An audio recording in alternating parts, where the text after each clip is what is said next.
Hello, students. Today, we are going to look at a very interesting topic in chemistry. We have on the board hybridization. Okay?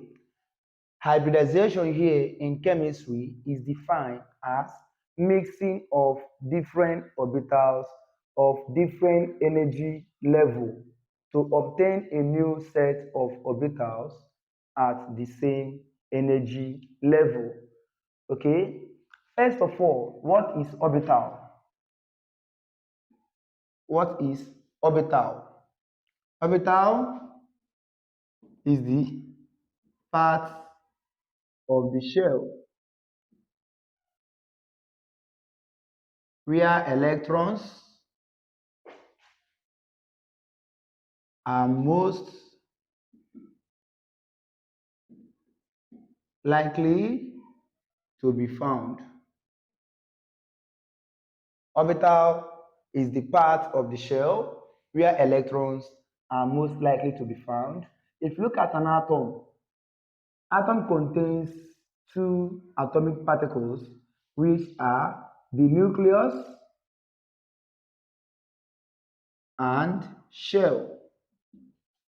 Okay, nucleus contains two particles, which are proton and neutron. Then the shell contains its particle, which are electrons.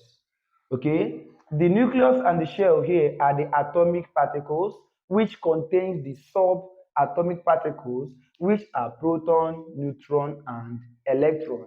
Proton, as we know here, is the positive component, while the electrons here are negative components. The neutral here is neutral. All right? That is to say, protons are positively charged, neutrons are not charged, then electrons are negatively charged. Then in every atom, numbers of protons and electrons are equal, while the proton determines the atomic number, which is also equal to the numbers of electrons, because every atom contains equal charges of protons and electrons, and that is why atom is electrically neutral. I'm going to discuss about the atomic particles in the next video. Right? Then here, the particular region or the particular place of a shell, for instance, where we have electron, assuming we have electron here, that place that are occupied by electron is referred to as orbital. Orbital is the part of the shell where electrons are most likely to be found. Okay? Now, and I said that hybridization here on the board, okay? Hybridization here on the board is the mixing of orbitals, mixing of orbitals of different, mixing of orbitals of different energy level, of different energy levels to obtain a new set of orbital.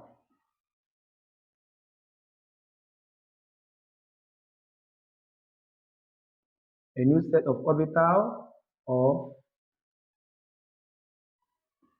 to obtain a new set of orbitals at the same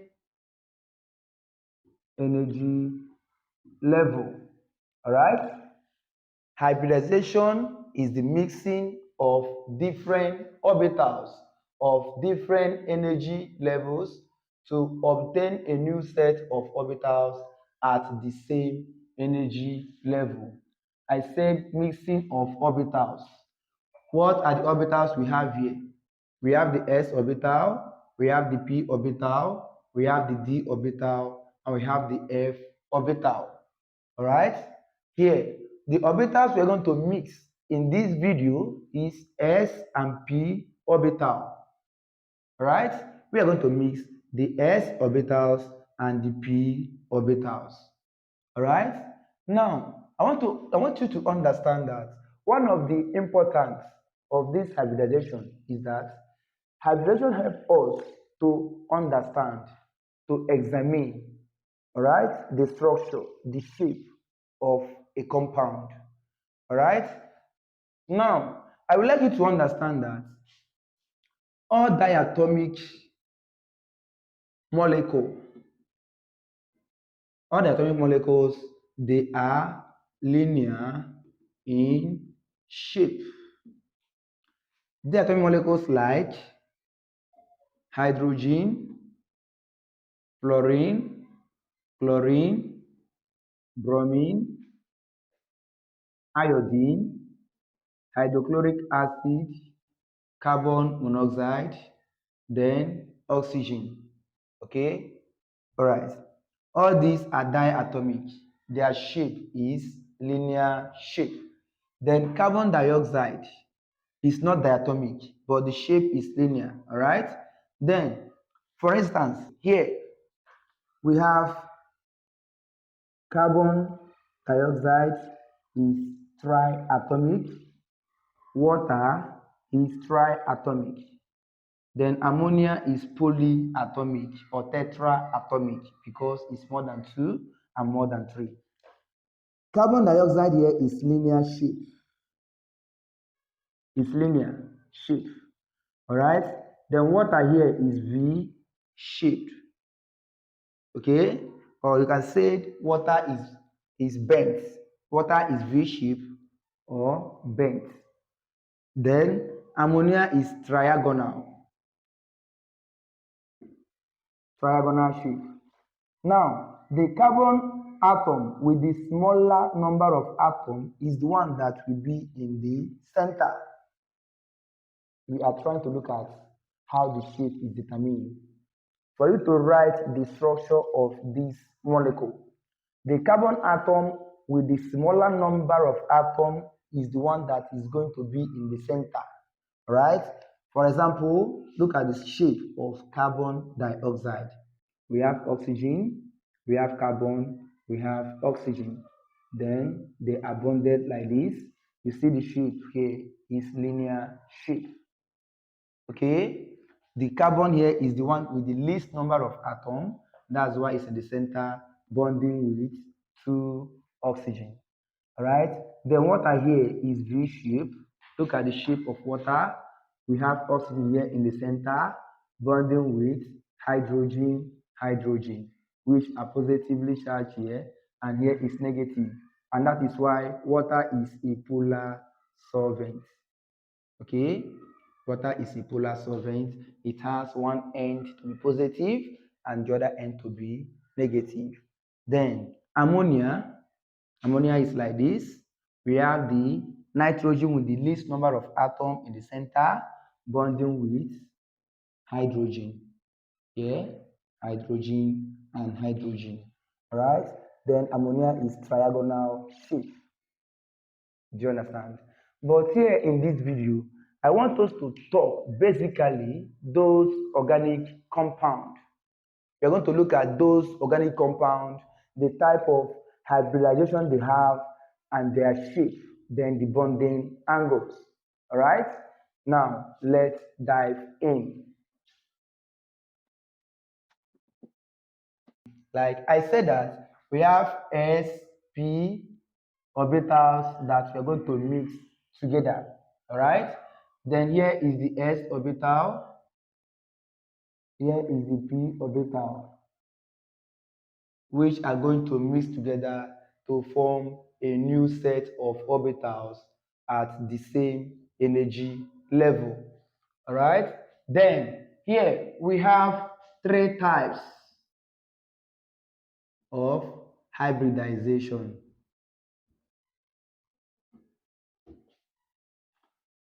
These 3 types of hybridization here is based on number of s orbitals and p orbitals that are mixed together, right? An organic compound, which is hydrocarbon, okay, containing 2 elements, which are carbon and hydrogen. So let's look at different types of hybridization. All right. But before that, if s orbital here mixed with s orbital is going to give you something that has linear shape and they are bonded by s bond. Then if s mixed with 1p is going to give something that is linear shape also, then the bond is sp bond. That's the bond that binds them together. All right. Then if it's p mixing with p, is going to give you something in linear shape, and the bond here is pp bond. Are you following? Mixing of orbitals at different energy level to obtain a new set of orbitals of the same energy level. All right. Then, what are the three types of hybridization? We have sp hybridization, where you mix only one s orbitals and one p orbitals. You understand? That is the sp hybridization. Then we have sp2 hybridization. This is obtained when you mix one s and two p orbitals. Then here we have sp3 hybridization. Okay, this type of hybridization here is obtained when you mix one s orbitals and 3p orbital. That's why it's sp3. Then we have 2p and 1s orbitals. That's why it's sp2. 1s and 1p. That's why it's sp hybridization. So these are the type of hybridization we are going to talk about in this video. And I said that hydrocarbons contains carbon and hydrogen. All right. If we have something like this, for instance, this is methane. The one that should be in the center is the atom with the least number of atoms. That is the atom with the least number of atoms, and that here is carbon. All right. Or you can say the atom that requires the highest number of electrons to obtain its octet structure. All right. And that here is also the same carbon. Now, let's look at electronic configuration of carbon in the ground state. Carbon here contains 6 electrons, and in electronic configuration, we are filling electrons in their orbitals, which I said that orbitals is the part of a shell where electrons are most likely to be found. Okay. Now, electronic configuration of carbon, we have here 1s2, 2s2, and 2p2 to have these 6. Then look at how the electrons are filled. We have 1s2 here. We have again 2s2 here. Then here is the 2p2. We have here and here. All right. This is electronic configuration of carbon in ground states.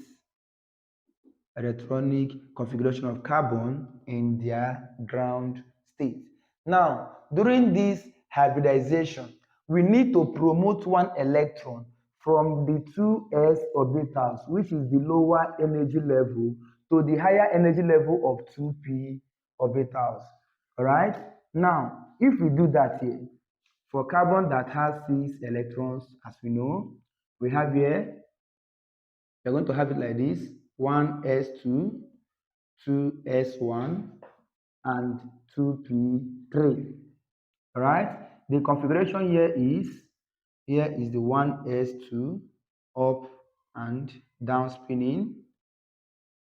That is Pauli exclusive principle. If you study the electronic configuration, I will still drop the video for you. then 2s1. We have the up spinning only because the first electron will enter with up spinning. Then we have here 2p3. Now, energy is absorbed so that it will promote one electron from the 2s to the higher energy level here, 2p. All right? That energy absorbed so that it will be used to promote electron from the 2s to the 2p is known as excitation energy. Excitation energy. That is the energy absorbed so that it will be used to promote electrons from the lower energy level to the higher energy level so as to obtain a new set of orbital known as excited orbital.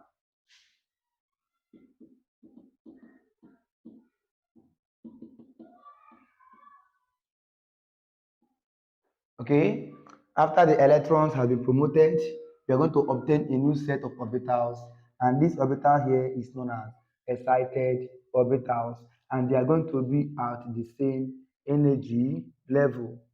Okay, this is the 1s1 and this is the 2p3. 1, 2, 3, 4. Now, this state of electronic configuration of carbon is the electronic configuration of carbon in excited states. This is carbon in excited states. All right. Now, let's see how this type of hybridization here are obtained. Here is the 1s, right? Here is the 1s and the 2p that are mixed together to obtain a new set of orbitals at the same energy level, which I called excited orbital.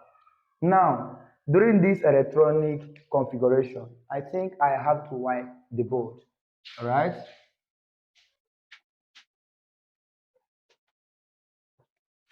We are mixing the s orbital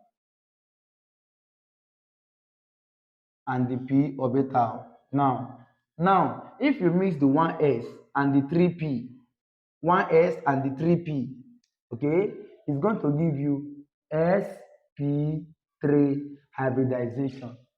1s and the 3p orbitals are mixed together. We are going to obtain the sp3 hybridization, where we are going to have this 1s orbital, this is s orbital, mixing with the 3p. And I told you that the p orbitals are like this, right?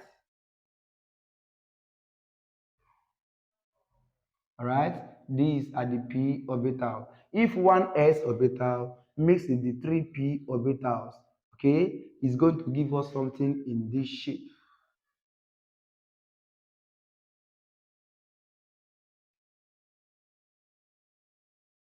All right, and I said that the atom in the center is the one with the least number of atoms, and that is going to be the carbon here. Hydrogen, hydrogen, hydrogen, hydrogen in the hydrocarbon, as I said before. Now, this thing here is a structure that has tetrahedral shape. The shape here is tetrahedral shape. Then the bonding angle here is 109.5 degree. The bonding angle is 109.5 degree. All right, and it has single bond. All right, at the central atom here, which is carbon. Do you understand? I hope you understand, right? Okay. Now, when you mix 1s and the 2p's, 1s and 2p's, that is, this p is not used. All right, 1s and 2p's. We have 1s orbital here, mixing with 2p orbitals, s and p2 is going to give you something that has this shape. All right, this is trigonal shape. Right, it's going to give you something in trigonal shape. I say trigonal or triagonal, still the same, triagonal shape. Okay, then the bonding angle here becomes 120 degree, right? That's the bonding angle, 120 degree. Okay, then the next is the sp hybridization, where you mix only one s and one p are mixed together. All right, that is one s orbital reacting with the only one p orbital. It's going to give us something like this. We have the s orbitals and p orbitals mixed together, while some textbook will say that it's going to be like this: x mixing with p, as you see, then this shape here and the shape here is the same, which is linear shape,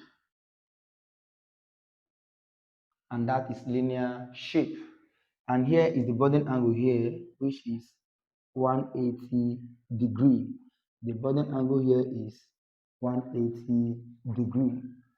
Okay, now let's look at the hydrocarbons that exhibit these different types of hybridization. Okay, let's look at the example, and we are going to use ethane to explain. All right, that's the simplest hydrocarbon we can use to explain this type of hybridization. Now let's look at the alkane here.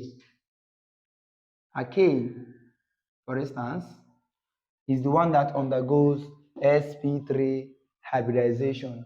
This is seen in alkane. Reason is because the central carbon atom in alkane is sp3 hybridized because it is tetrahedral in shape. Now look at ethane. Ethane here is single bond between carbon and carbon, single covalent bond. Then each of the carbon is bonded to three different hydrogen. Okay, and remember the bond in each of these carbon here is a very strong bond since it's single bonded, and they are alkane. And these strong bond here are the sigma bond, sigma bond, sigma bond, and sigma bond. All right, then we have sigma bond, sigma bond, and sigma bond. Then we are going to count the number of sigma bond.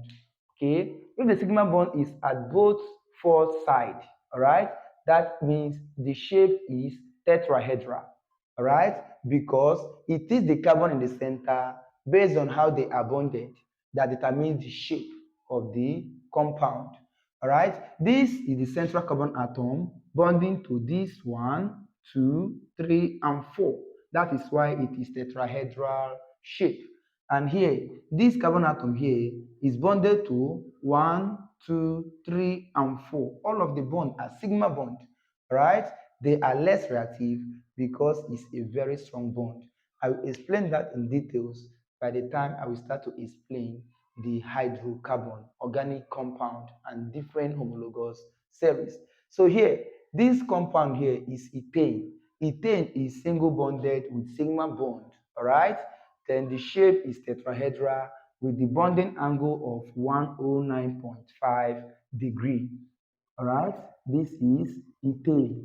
Okay, so what type of hybridization do we have in ethane? That is sp3 hybridization, which produces tetrahedral shape with bonding angle 109.5 degrees.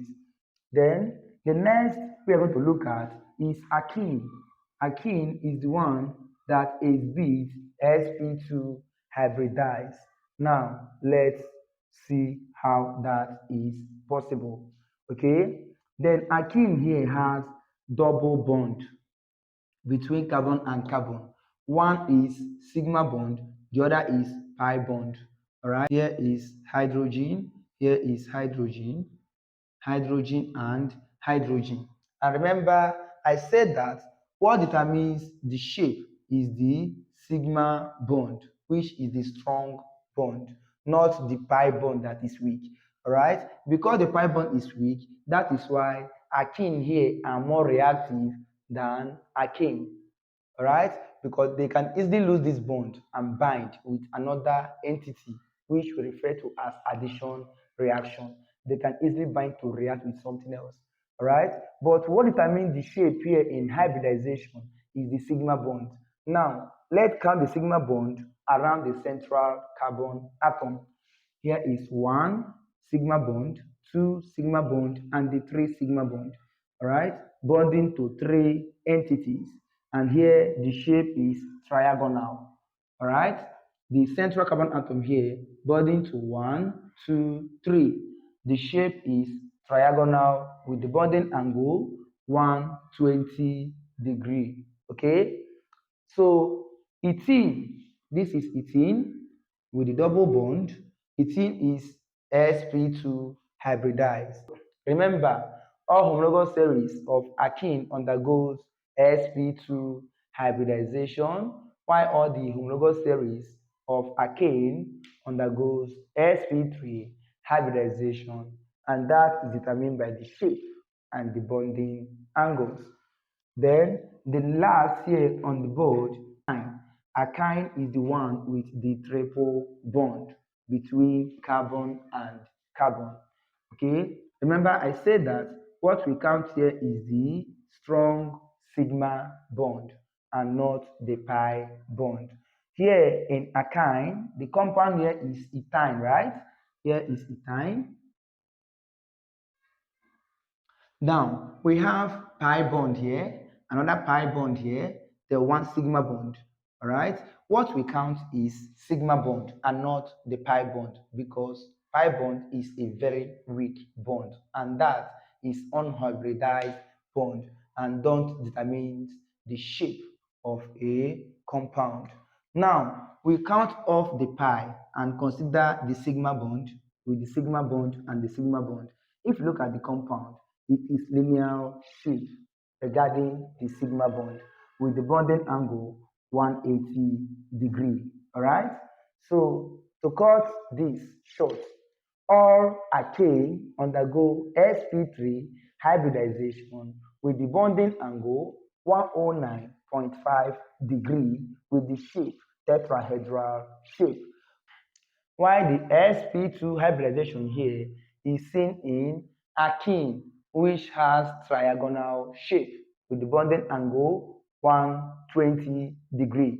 Then the last on the list we have on the board is alkyne, which has linear shape with sp hybridization, which has the bonding angle 180 degree. Okay, I believe this video will help you a lot in your exam. Please don't hesitate to subscribe and share the link to your friend. Thank you and God bless you. Please, more videos on chemistry are coming.